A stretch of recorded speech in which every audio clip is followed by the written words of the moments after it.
Teachers are absolutely amazing. And if you are a teacher or know a teacher, show them some love. If you are a teacher, I see you. And today I want to bring you 3 really easy and fun DIY gifts that you can make for a teacher in your life.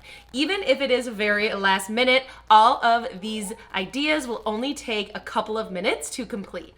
I'm super excited to team up with Pro World for this video, so I will link all of the supplies right underneath this video in the description. Let's go ahead and get started. First up is this tote bag, which is perfect for teachers because they have a lot of stuff or need to bring home papers to grade. I found a PNG on Creative Fabrica that I am going to use for my tote bag. I'm going to download it, I'm going to extract it, and I'm going to open it in Adobe Illustrator. I am going to open an 8.5 by 14 legal sized canvas because that's the biggest my printer can print. It can't go wider than 8.5, but I can use a longer sheet of paper that's 14 inches. So I do have to create my design that stays within those constraints. Although if you have a bigger printer, it would be super helpful for something like this. So basically I imported the SVG and then I copy and pasted it into that other document that is that legal size. And I made it as big as I could make it.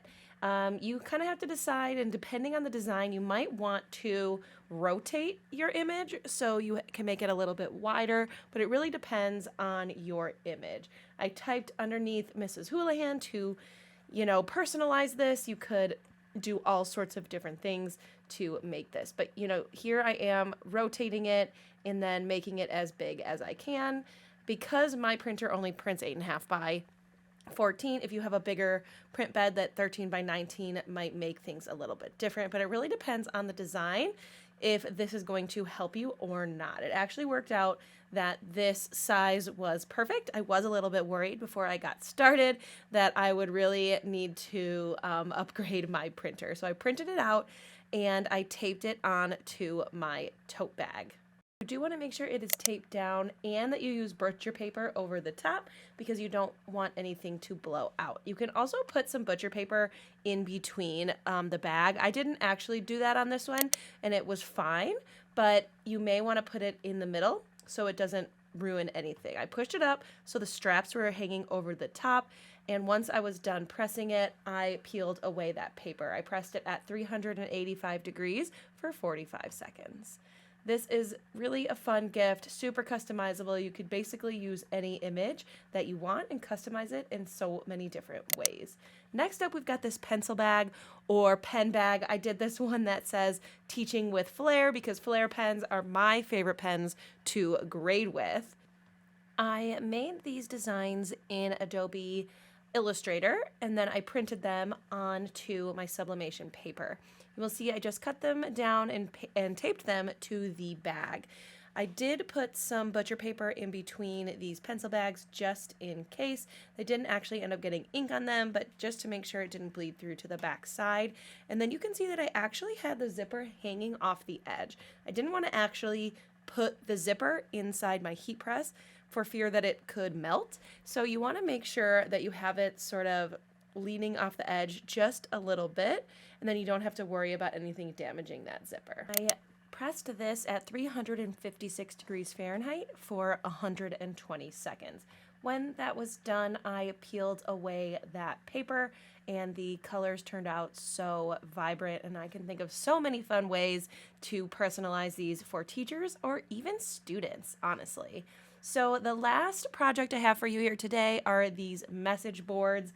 These are 9 by 12 dry erase boards, and the possibilities for these are honestly endless. So the first thing you need to do is peel away the protector sheet. These ones were yellow. I did have to print this design in 2 pieces on 2 different sheets of paper because, again, I have that smaller printer that only prints 8.5 wide. So I did have to print 2 of these and cut them and add them. I did design it in one piece and then just kind of copy paste it into a new document so I could then tape it to the board. You can use regular dry erase boards, markers on these, and there are so much possibilities. Make sure you put your butcher paper on bottom and top, and then you can put it in your press. These go for 70 seconds at 400 degrees. Make sure you use your heat glove, and then you can peel away your sublimation paper. I've got a word of the day, and you could do objectives. This one says Miss Houlihan's room, thinking like, shh, come back later, testing, or what other message you want to put on there. So many possibilities for teachers on these boards. If you're still in that research phase of learning more about sublimation, I am going to put a video up on your screen that will walk you through how to convert your Epson printer to be for sublimation, as well as all of your computer settings. So I'm going to link that up on your screen, as well as the link to Pro World with all of the supplies easily available from this video.